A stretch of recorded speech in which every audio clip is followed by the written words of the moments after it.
Hi, everybody, and welcome to the What's New webinar for the latest version of Mission Control. 1.78 is going to be live and available from the App Exchange on the 29th of August.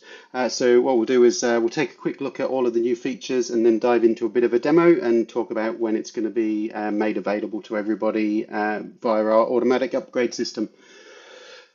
Okay, so fair few things. There's a fair few new features, a couple of enhancements on existing features as well. So we'll walk you through a very quick high level, and then we'll dive into the detail. So super excited to be introducing the Epic board. So this is a feature that allows you to manage your user stories and sprints, associating them to epics. So giving you a real true full agile experience. So the key component, as you can see over on the right hand side there, is the timeline that visualizes the actions against both epics and sprints. So we'll take a look at that in a bit more detail as we dive into the demo. Another new feature that we've got is the create checklist items page. So if you're used to using the create milestones or the create actions, you're going to be used to the functionality that this provides. So it basically allows you to manage multiple checklist items in one interface, providing you with that bulk edit capability.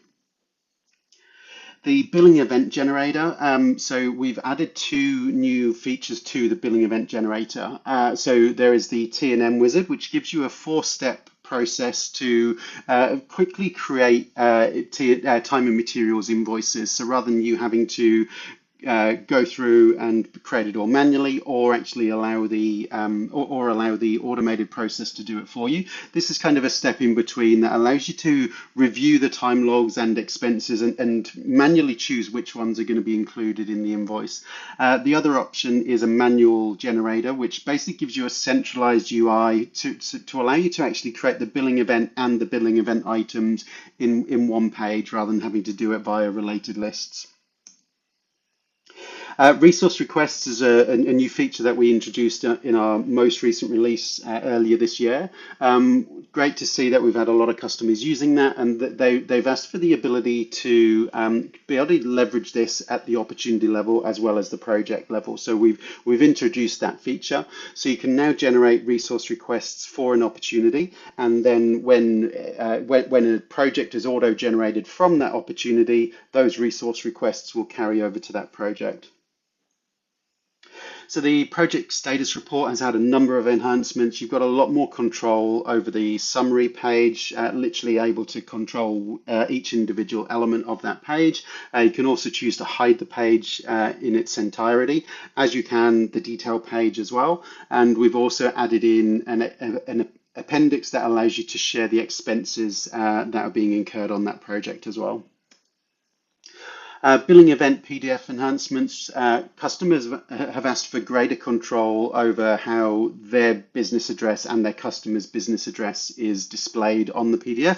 So we've added that functionality in, along with the ability to specify the source of those. So previously it would always default to the billing address on the account record.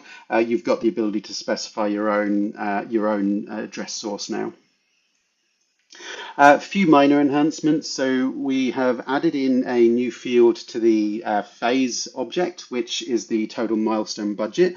So the phase already has a total a phase budget, but you now have the ability to roll up the budget fields from the individual milestones to give you the ability to do a comparison of how much is your phase budget and how much of that has been allocated to the related milestones.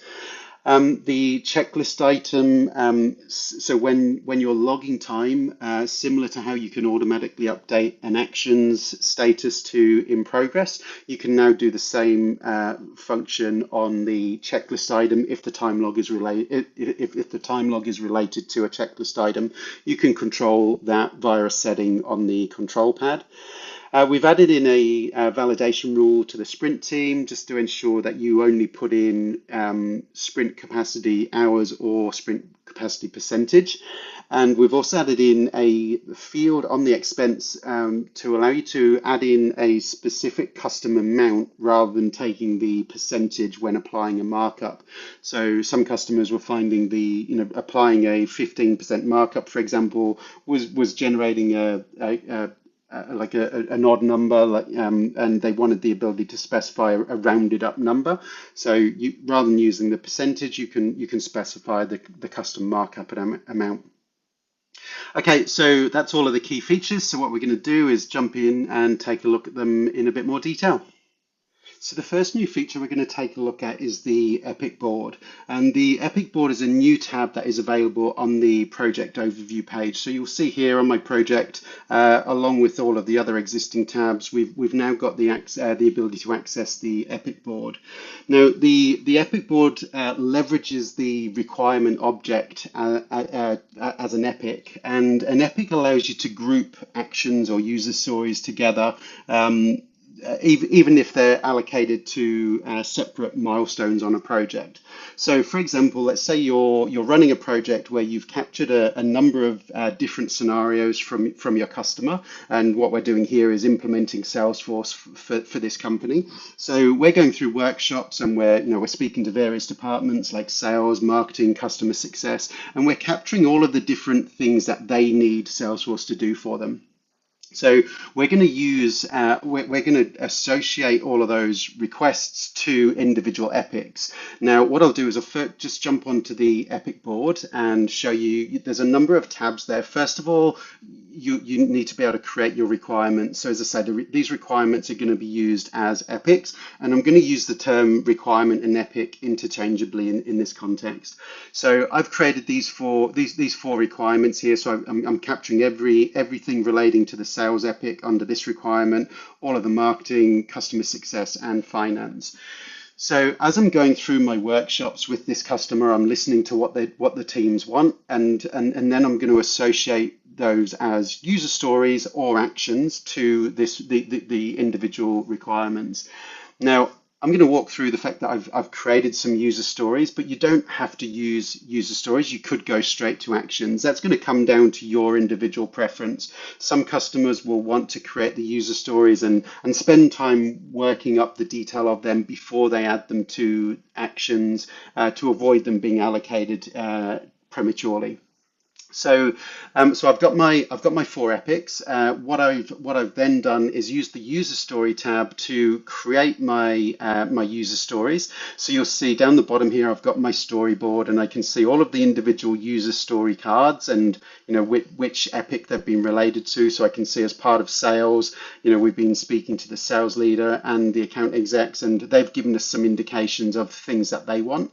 Same with marketing, customer success, and finance.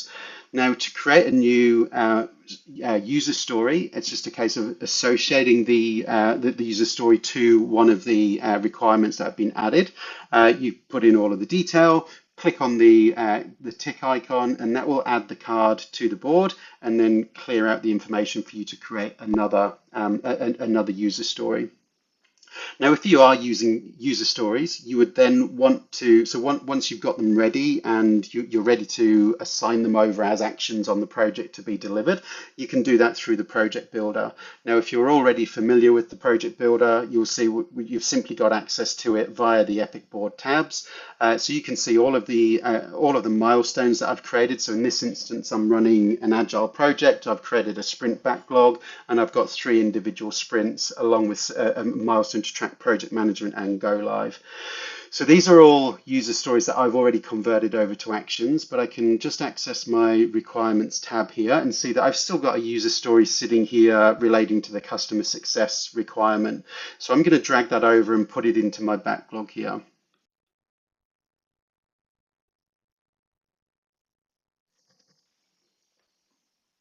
So I've converted that user story into an action. I've dropped it into the backlog, so it hasn't been scheduled into a specific sprint yet. So I can work out when all of that work is going to be done. Now you'll see here that I've got some of my actions already assigned to sprints, and I've got these 3 in the backlog. Now I can easily add those. So I'm going to actually just drag these into the sprint milestones now. So I'm going to say that the lead source is going to get done as part of sprint 2. And the lead status will get done as part of sprint 3. And I'll get that email to case done in sprint 1. So as I say, as a reminder, you don't have to use user stories and projects. You could go straight to the Actions tab, which will give you access to the Create Actions page. So depending on whether you want to create those user stories or go straight to creating actions, you have the flexibility around how you approach that.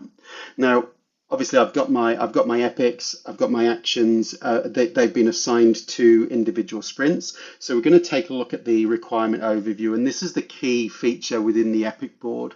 So you'll see it's got two options here. I can look at it as a list view, or I can look at it as a timeline. And we're going to take a look at both now. So what it's doing is grouping all of the actions by requirement and then by the milestone that they're allocated to. Now you will find that the same milestone will appear multiple times if actions from different requirements have been allocated to that milestone. So as an example, I've got my sales requirement, and some of my sales requirement actions have been allocated to sprint 1. If I scroll down to my marketing requirement, you'll see I've also got sprint 1 appearing there. That's because one of the marketing related actions has also been assigned to that same sprint. So you've got a full work breakdown structure of all of the different actions and which milestones they've been allocated to. Where this really comes to life is on the timeline view. So the timeline gives you a Gantt style view of the work that's been allocated. So I'll just walk you through what we're looking at here. So it's broken up on the left hand side by requirement. So this is my sales epic, this is my marketing epic, customer success epic, and finance epic. And then I can see all of the actions that have been allocated to each of those epics and where they are in terms of when are they going to be delivered. So I've got my various sprints, so I can see, right, I've got three actions relating to my sales epic, and I can see 2 of them are allocated to sprint 1 and 1 of them is allocated to sprint 3. Same with marketing and so on. Now this is all interactive as well, so I can adjust the priority of these. So if I want to move web to lead above track lead status, I can just drag and drop and move that. I can also actually reschedule these into different sprints. So if I look and think, okay, well, I've actually got too much going on in sprint 1, I'm going to actually move that to sprint 2. I can just drag it over and that will reparent that action to that milestone. And because it is a sprint milestone with dates already defined, the action's dates will be updated for me. Now, if I've made a mistake and realized that something shouldn't be in the marketing epic, it should be in the sales epic, I can also just actually drag that action up to reparent that as well. So I've got the ability to manage all of the different actions, keeping insight into which epics they relate to, and visualizing where that work's going to get delivered in terms of the timeline of the project. And then finally, we also have the the requirement analytics. So clicking over to the requirement analytics tab, I get insight into things like the burn down across all of the actions, how many actions have been completed, where we're logging time, and then some velocity charts around like the total hours, velocity by function, and then velocity by role as well. So that's across the entire project, factoring in all epics and all actions. So really look forward to hearing how you get on with that, yeah, definitely interested in getting your feedback. So the next feature we're going to take a look at is the create checklist items. So very similar to the create milestones and create actions page, this gives you the ability to like bulk edit your checklist items relating to a particular project. So the create checklist items page is accessible from the project. You'll see that there is a create checklist items button there just below create milestones and actions. Now, if these aren't on your page layout, you just need to speak to your system administrator and ask them to add them. So you can do this from the project, from the milestone, or from the individual action. So I'm doing it from the project here. So if I click on that, So this gives you all, very similar functionality to what's already there for milestones and actions. So I can use the quick create section up in the top here to add new items to the list. I could also actually just click through and say, actually, I just need five more rows, add those, and then fill them in.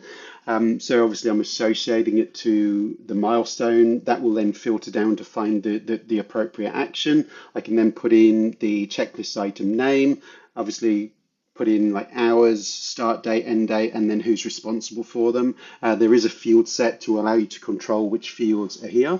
You've got a toggle up in the top right that allows you to choose whether you're looking at existing actions or just adding new actions. Like the other pages, that will display up to 200 checklists. And as I say, you do have the ability to go down to the milestone level or the action level to modify them as well.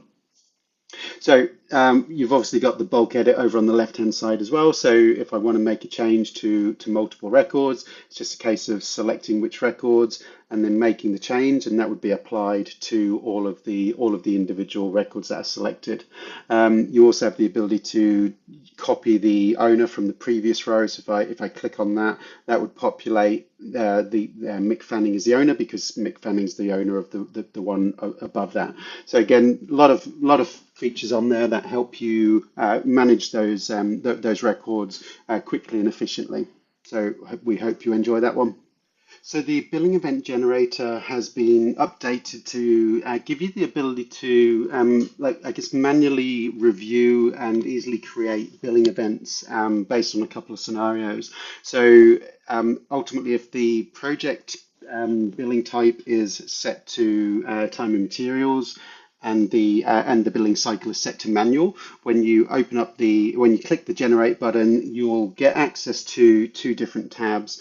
So the time and materials wizard will be available, and you'll be able to first of all create the billing event, and then when you click on next, you'll go through to the add time logs section. So you can choose. I guess this is slightly different from the automated billing event process around time and materials periodic generation, that you can choose whether you're using the date or the approval date. Our automated process uses the approval date. You can choose the date here instead. You can also choose whether you're applying a date range. So it might be that across the entire duration of the project, you want to look at all non-invoice time logs, or you might be looking at a specific date range that you would be applying there.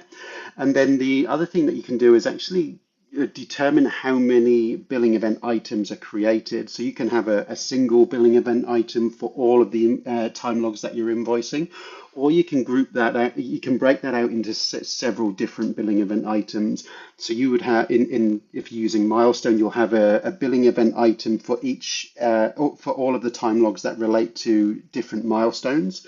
Actions, obviously a different billing event item for time logs relating to each action. And then project member, all of the time logs would be grouped into separate billing event items based on the person that logged the time. So you've got a bit of flexibility around how you're generating that. I'm just going to leave it as single here and review the time logs. So what that will do is pull a list of all of the time logs that are billable, that haven't yet been invoiced but have been approved. So I can see the list now. If I'm happy with everything, I just select them all, or I can go and pick and choose what I want to take forward and into that invoice. So click on next. And I'm now onto the third step where I'm adding expenses. I've got the same functionality, selecting which date I'm using. Am I specifying a date range, and how am I grouping them? This time I've got options of single, grouping them by milestone, grouping them by category, or grouping them by the person that incurred the expenses. So again, I'm just going to leave it as single. So select my expenses and then go through to the final step. So what I'll do is just quickly fill in the details to create the billing event, and we'll take a look. You'll see that I've actually got one line item for time logs, one line item for expenses. So I can put in my descriptions and then create the invoice.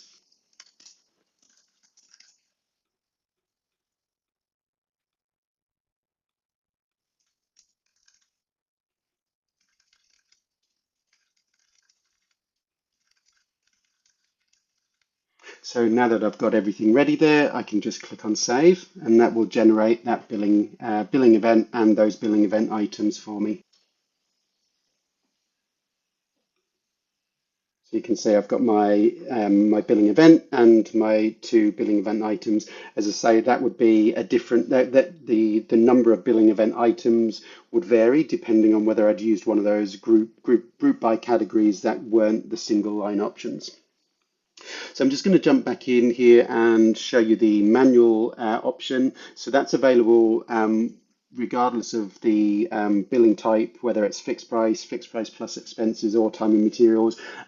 Basically, the billing cycle needs to be set to manual for that to be available. The benefit of this page is you can create the billing event and all of the billing event items related to it in one go. So again, put in the details for the billing event, and then you can add the rows that you need. So you're able to build it all up in one place, getting a view of what those totals look like, and then ultimately save that, and you've generated the billing event along with all of the billing event items in one process. As I mentioned, it's been great to receive the positive feedback on the new resource request feature that we included in our April release, and customers have been asking for the ability to leverage that from the opportunity as well as from the project. So we've updated that and included that as part of the feature now. So you can see here I'm on an opportunity. Now, rather than being able to go off and create role forecasts myself, let's say the business has requested that I actually submit resource requests, and my centralized resource management team will fulfill that and ultimately then create the role forecasts for me. So I've created it. You'll see obviously I can access the resource request related object from the opportunity. So I've obviously just clicked on new and created that record. So I'm requesting a project manager for this opportunity. So now if I go over and take a look at the resource planner on my resource request tab, as well as having resource requests that relate to projects, I've also got visibility of any resource requests relating to opportunities. So I can click on that, and as the resource manager, I can fulfill that request. So I'll find a resource and then decide who's going to be available to do that. So I'll select myself here.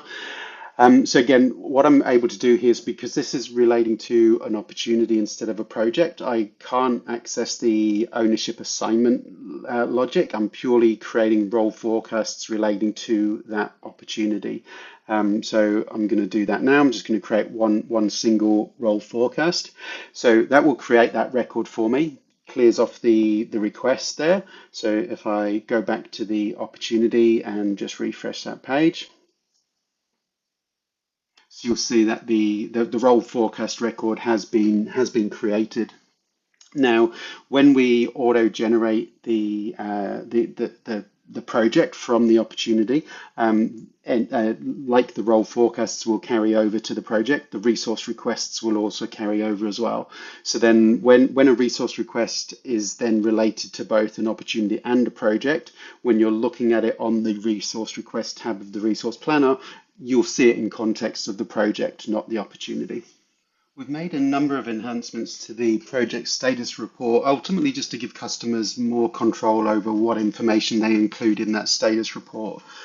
So there's a number of fields that have been added, and we'll walk through those. So first of all, there's now the ability to include an appendix for the expenses. So if you want to include that appendix, you would set that to true, and then there's a field on each individual expense record that you can choose whether you're including those expenses in that appendix or not.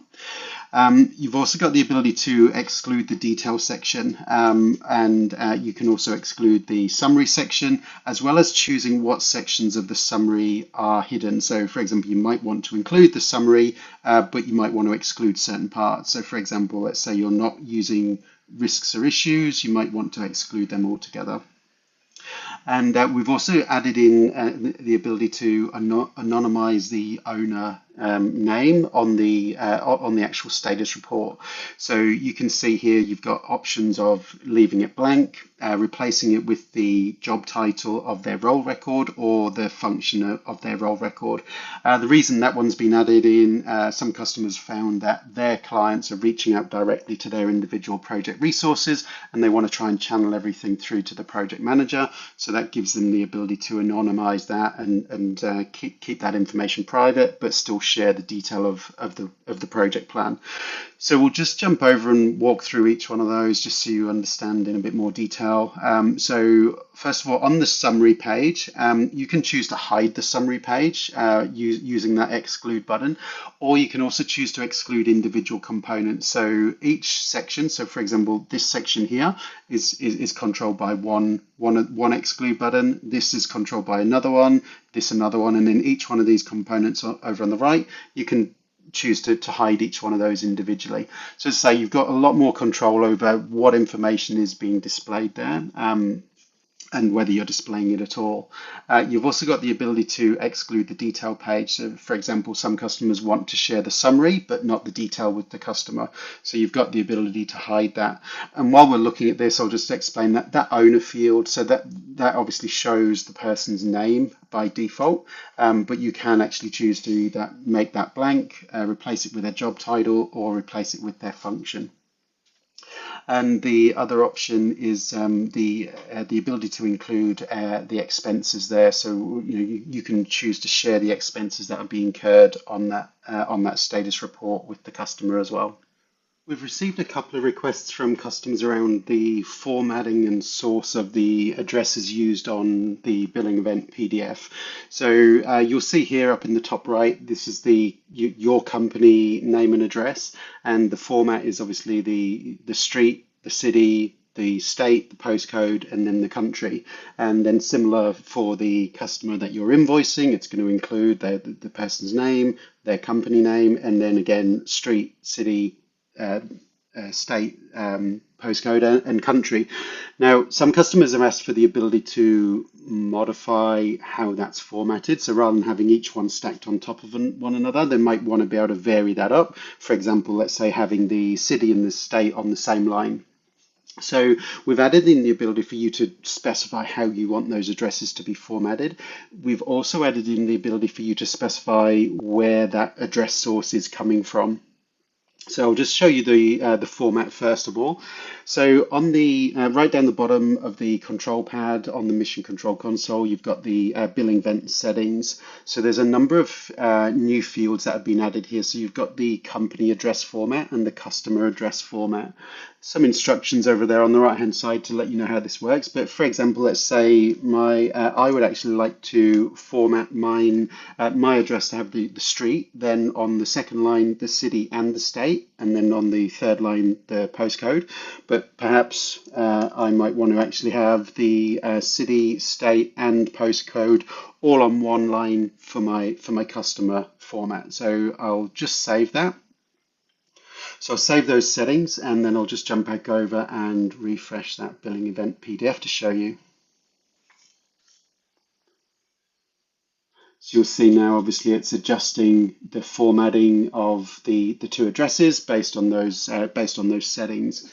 The other thing to note is you can choose what address source you're using. So by default, it will use the account address, the account billing address. Obviously, accounts have billing address and shipping address. The contact has a mailing address, or you might have added your own custom fields on the opportunity. So you can specify here which fields from these three objects you want to use. And then on an individual billing event, you've actually got an invoice address source. So as I say, by default, it's going to go to the billing address of the account. But if you want to, on a per billing event basis, you can specify the source of that of the address to use. So there's obviously the account that's related to the project, the contact that's related to the project, the opportunity that's related to the project, or the account or contact that are related directly to the billing event. Now, if any of these fields are populated, if any of these field values are selected, it's going to come and look for the field values in here. as I say, if it can't find them, it's just going to default to standard behavior of using the billing address on the account. Now, what you need to do is actually put the API label of the field. So, for example, if I've added a custom field called street on the opportunity, I would need to put in something like that. So you can control by putting in the API labels what fields you want to use from the account record, or if it's the contact, what would you like to use, or if it's the opportunity, what would you like to use.